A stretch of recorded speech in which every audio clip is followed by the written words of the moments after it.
All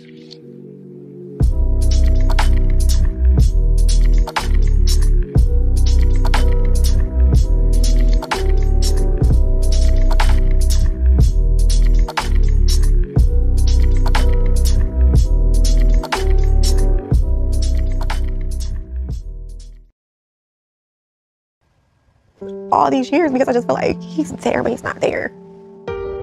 I feel that she is telling me because she doesn't have anybody else to tell. I'm not sure if she wants to tell her mom. So I feel that's why sometimes she'll talk to me about it. I know she's emotional. I get emotional sometimes too, but I was able not to get emotional this time and just see if I could give her a little bit of help. I just kind of got tired because you think all these years, like, okay, he'll be better, like, finally change. But how many years do you hold on to that?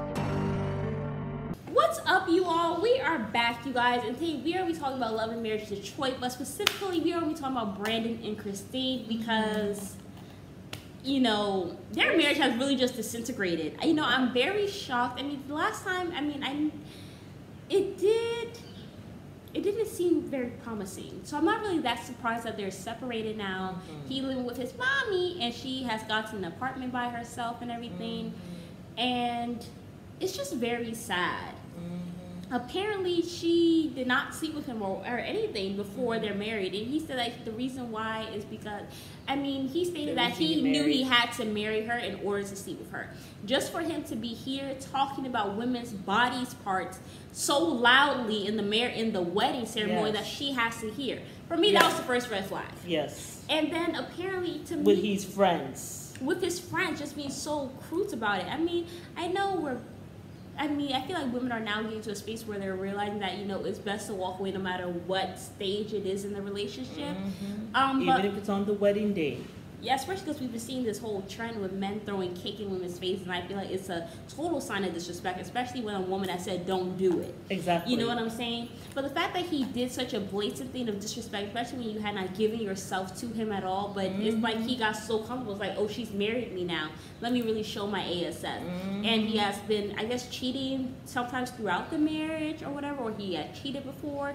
And now it's like they're completely separated, and apparently he told her that he wanted a separation, and she's crying and everything and stuff like that. And you know what I thought was very interesting about the dynamic, which I think this was episode 1, he came in, he saw that she was happy, she looked happy, she was good and stuff like that. He was talking about how, oh, you know, what, are you happy? You're good without me now? Like, I feel like he felt like, oh my gosh, she's doing well or whatever. So it's like he had to bring her down, right? So now she's like, no, but I'm at peace. Oh, you at peace?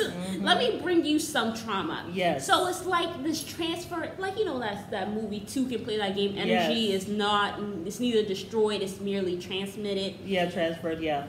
So he obviously is feeling bad or whatever the case may be, and he wanted to suck the life out of her. He surely so did. He's now talking about how, oh, you know, you're not this, you're not that, you don't do this for me, and you need to also work on yourself and everything. And to the point where she was happy and joyful. Now before he got into the house, and now she's like crying and so upset and all this stuff. And then it's so sad to see. But I just feel like Christine is wasting her time with this person. She's so wasting her time. And my thing is, I feel like from the beginning, they were unequally yoked. Like Brandon, and it's not about finances, but she was into her Bible. She was into her Bible. She also had her own business. She was a serious content creator. She was making money doing that. She was successful with that. Where Brandon was kind of, you know, struggling. I mean, I think he had a job, whatever the case may be, but he had dreams that he had not accomplished. It's like she came in and she kind of glowed him up. But like we always said, this is not Build-A-Bear. We don't believe in building a man. It does not benefit women. How many times have we seen this storybook play out? I mean, it just does not work. I mean, even look at Wendy Williams, look at Mary J. Blige, all these, even Safari and then Nicki Minaj. I mean, we have, and it happens so often, especially in, you know, our community. It just is not a benefit to build these men because you build them up just for them to leave you for the woman that they really wanted, and they knew that they cannot go to the woman that they wanted as they are. So they get with a woman who they will stand on their neck to get them to where they want to be. And Brandon technically really is not where he wants to be or whatever, but I think he gets off of really bringing Christine down to his level obviously even the mom, which she gave some very interesting insight. She was like, you know, I left your dad because it was like I had another child. It seems like Christine thinks of you in the same way. That mother is like not very sympathetic, No. but like she was just very much like you. I think the way she looked at Maryam was like, yeah, you just like your daddy. That's how she looked at him too. But just, you know, but she's keep everything in her head. I know. And then even with Christine, because I think this third episode or whatever, you know, she was talking about, you know, like, you know, I have really been hoping that Brandon would change, you know, but it's just like, for how many years do you hold on? Her mother was just like, you need to focus on yourself. You need to do the things that you need to do. Even mom was like, I think she's talking to me because, you know, she gets tired of talking to her mom. Well, so she can't talk to her mom. She can't talk to her mom, so I guess she's talking to me, you know, but I'm trying not to be emotional. I'm sure they asked her, well, why are you so emotionless? So she was like, well, the reason why... to be strong for Christina. Yeah, maybe? I'm trying to be strong for her, you know, and stuff like that. But I think the mom is just like, you know... She can't really say, leave my son. That's really the energy she was giving. Because my thing is, it's like, Christine, there's really no point in holding onto a marriage longer than it needs to be held onto. Yep. When a man is so disrespectful, especially, Yep. I feel like when a man does not respect you, that's where things go downhill. Because I feel like men see love through respect. And you can tell a man really loves you when he respects you, he honors you. And he did not do that from day one. I felt like maybe he felt like Christine was a woman. Maybe she rejected him at one point. Because you know how men be when you reject them. They hold a grudge, and then as soon as you get with them, they treat you like shit. Yeah. And it goes downhill. That's why you have always told me, don't get with no man that you've rejected. Before. Yeah. Yeah. Because it just doesn't end well. I think with her, she just made the wrong choice. I mean, this is someone you only knew him for 6 months. Then married him. It's very sad. He went ahead and married you, right? Because according to him, he was trying to get the cookie. But the red flag would have been that wedding. That's why you should have walked away. But a lot of times, it's the woman who her family has spent money for this wedding. Yeah. Right? The woman has gone around, talked to her friends, allowed her friends to tell her things like, wow, he hurried up and wiped you up. Yeah, girl, I refuse. I have my standards. So she's thinking, you know, I had my standards. Well, you have to keep that energy, though, even on the wedding day. But you see, you've allowed your friends to talk so well about him, right? Your family has paid all this money for the wedding.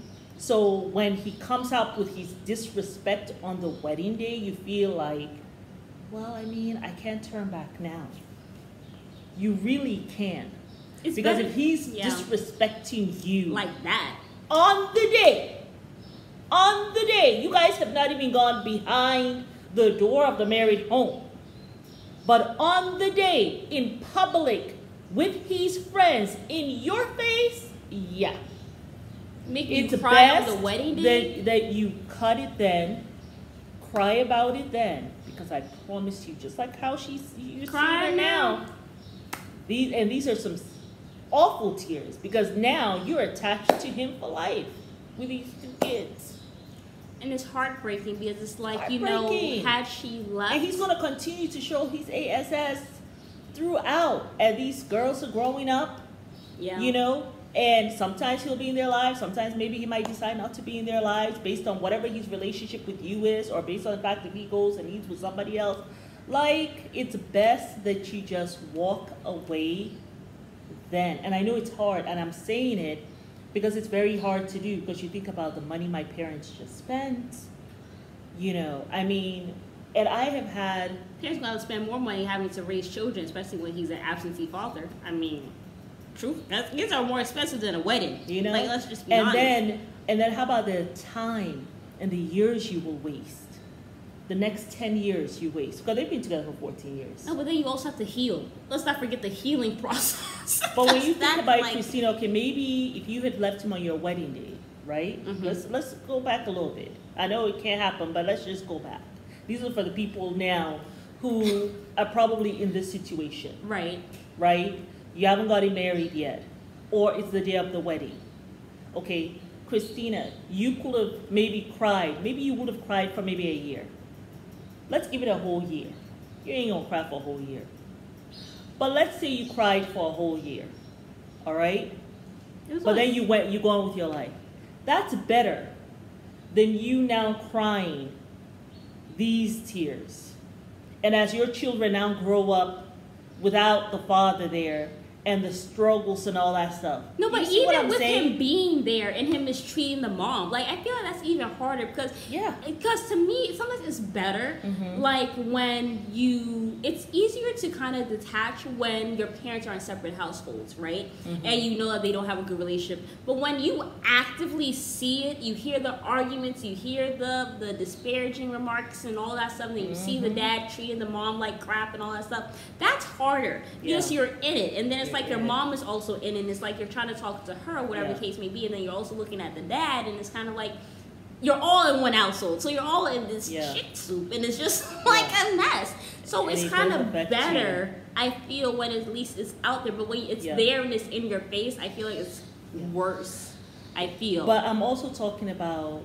I mean, for the kids, that's what I'm talking about. For the kids, for the children. Yeah, it's also best leaving before you guys get even more entangled. And then you can show your kids what it's like to be happy, and you can show them a different side of life. You know what I'm saying? Then also you're letting your daughters know about boundaries and standards, and knowing that there is something better on the other side of this. Like, marriage is not everything. What is everything is having a happy, conducive marriage and having kids that grow up in a loving home. You know what I'm saying? And you're still young enough, Christina. And you still look good, girl. Drop that zero, get with a hero with his receding hairline. When you let him know that the way you are and the way you look, you can get anybody out there, it is true. It's real. So he knows that. He knows that. So he's trying to come back right now so that you can take off more years of your life. So he could turn around and be like, yeah, you can't find nobody just like that, like how you cooled 5 or 10 years ago. Don't let him waste any more of your time. And the fact that that mother is silent looking at you. If she's not like, be with my son, he's a good man. Like how Martel's mom was telling her she to stay with Mel, knowing goodness well that man was cheating, that son was cheating on her. And he really ain't nothing, really. That, you know, she's what I call an enabling mother. You stay with my son no matter what. But she also, this is that Southern culture, I think, of like, keep your stuff in the home. Yeah. Keep sweet. Yeah. But yeah, y'all, let us know what you guys think about this. I know. And we will see you guys on the next episode. Bye.